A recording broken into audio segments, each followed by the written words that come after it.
Bienvenidos al canal Frente Defensivo. La gran resistencia de las Fuerzas Armadas de Ucrania contra el ejército ruso inflige las mayores derrotas al ejército ruso en su historia. El ejército ruso está exhausto tanto psicológica como fisiológicamente con las pérdidas que ha sufrido. Mientras ambos ejércitos planean ofensivas masivas en primavera, el ejército ruso intenta iniciar una nueva ola de movilización para aliviar los problemas fisiológicos. Si bien esto crea grandes reacciones contra el régimen ruso y las políticas de Putin en todas las ciudades rusas, el pueblo ruso busca formas de escapar de la guerra. A medida que continúan los enfrentamientos en el frente ucraniano, el stock de armas de la era soviética del ejército ruso se está agotando. Esta situación también complica el nuevo movimiento de movilización en el ejército ruso. Por otro lado, además de las armas y municiones del período soviético, las poderosas tecnologías de armas occidentales de nueva generación ingresan constantemente al inventario del ejército ucraniano. Mientras que Occidente mantiene el liderazgo en las donaciones colectivas de armas a Ucrania, Rusia está liderando sorprendentemente al ejército ucraniano en la donación de tanques y vehículos blindados. Examinemos los detalles del obsequio de Putin de tecnología del ejército ruso y poderosos tanques al ejército ucraniano, con detalles sorprendentes. El ejército ucraniano continuó suministrando la mayoría de los tanques necesarios para luchar a través del canal ruso. Quizás uno de los puntos más cruciales en la guerra de Ucrania sea la deserción de los tanques rusos. A pesar de todos los esfuerzos de los aliados de la OTAN, el mayor donante de tanques de Ucrania hoy en día es Rusia, sin saberlo y todavía por un margen. Hemos sido testigos durante meses de que los soldados que servían en el ejército ruso, incluso dejando los tanques de lado durante los feroces conflictos, huyeron. Los tanques que las tropas de Moscú abandonaron o fueron capturados por el ejército de Kiev son ahora un tesoro para Ucrania.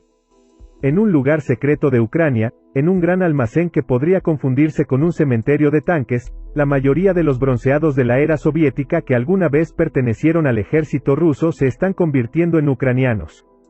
Es posible decir que 546 tanques rusos están actualmente en manos de Ucrania.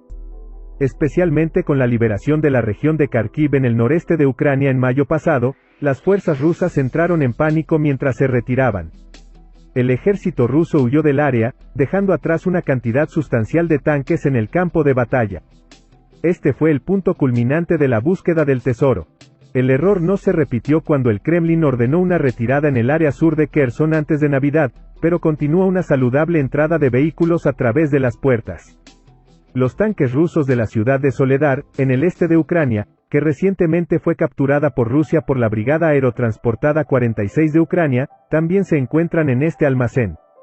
Obtuvimos información diversa sobre la operación en este tanque de Anatoly, un mecánico de 44 años que trabaja en el almacén de tanques de Ucrania.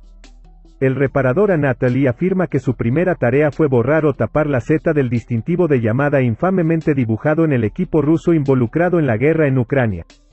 En algunos casos, el ejército ucraniano comenzó a devolver dichos vehículos al campo de batalla bajo su propia bandera. Esta operación es gestionada conjuntamente por una empresa de ingeniería y la Fundación Serhiy Prytula. Como resultado, la sociedad civil intervino. Varias empresas privadas han dejado de lado su negocio habitual para entrar en el juego de renovar sus máquinas de matar. Ahora, el trabajo más importante de estas organizaciones es reparar los tanques rusos y entregarlos al ejército de Kiev para su uso en la guerra de Ucrania.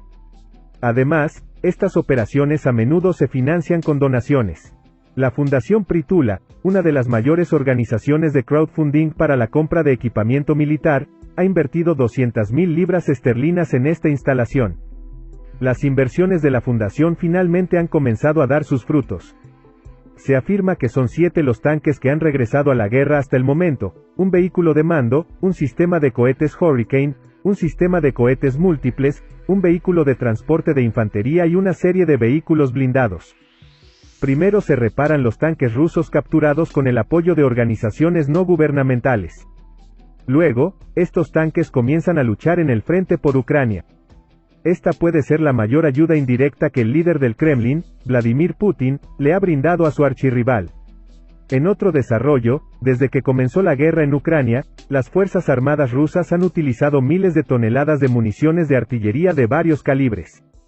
El dominante entre ellos es el venerable proyectil de 152 milímetros utilizado por los obuses de Rusia.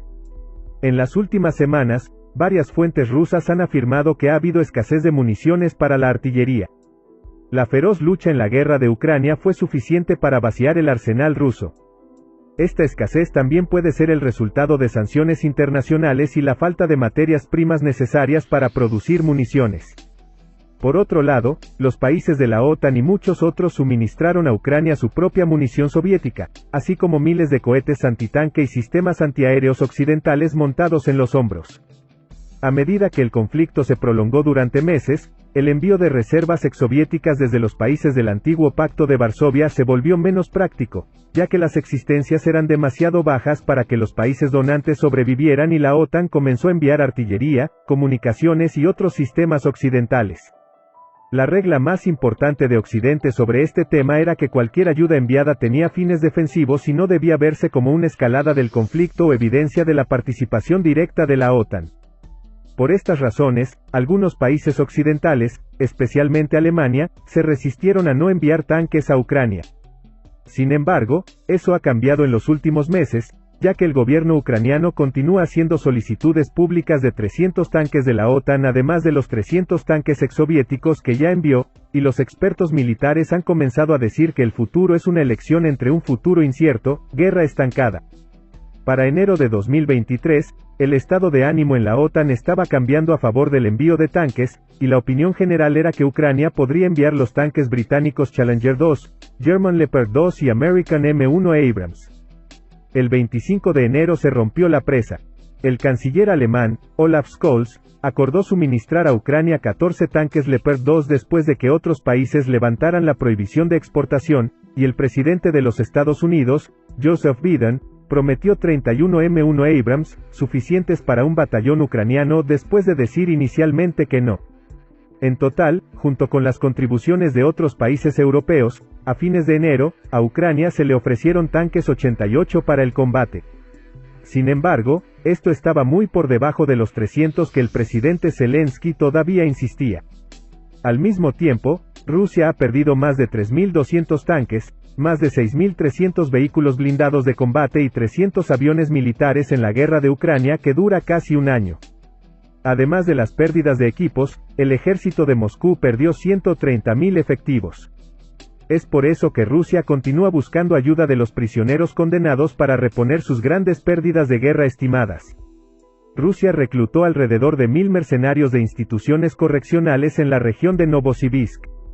Rusia está reclutando cientos de miles de tropas y aumentando su bombardeo de áreas en disputa, lo que podría ser el comienzo del movimiento final de Vladimir Putin para subyugar a Ucrania. La gran ofensiva de primavera de Rusia ya podría haber comenzado, acelerando su ofensiva en el este de Ucrania, aumentando los ataques en las zonas de conflicto y concentrando cientos de miles de tropas. Si bien los funcionarios ucranianos advirtieron que están en vísperas de una fase muy activa de la guerra, el presidente Volodymyr Zelensky sugirió que ese período ya comenzó. El secretario general de la OTAN, Jens Stoltenberg, dijo a principios de esta semana que más de 200.000 soldados rusos se están preparando para la guerra. Sin embargo, el ministro de Defensa de Ucrania, Oleksiy Reznikov, afirmó que la cifra podría rondar los 500.000. Reznikov dijo que no subestimamos a nuestro enemigo. Oficialmente declararon 300.000, pero cuando vemos soldados en la frontera, es mucho más que nuestras determinaciones.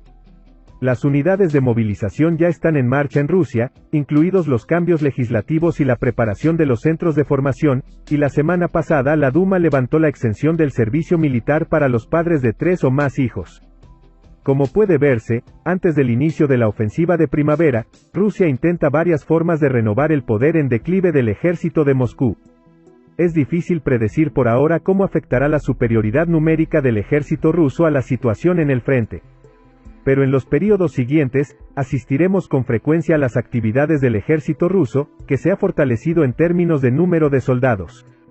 No olvides suscribirte a nuestro canal y dar me gusta a nuestros videos para recibir información instantánea sobre nuevos videos. Gracias por mirarnos.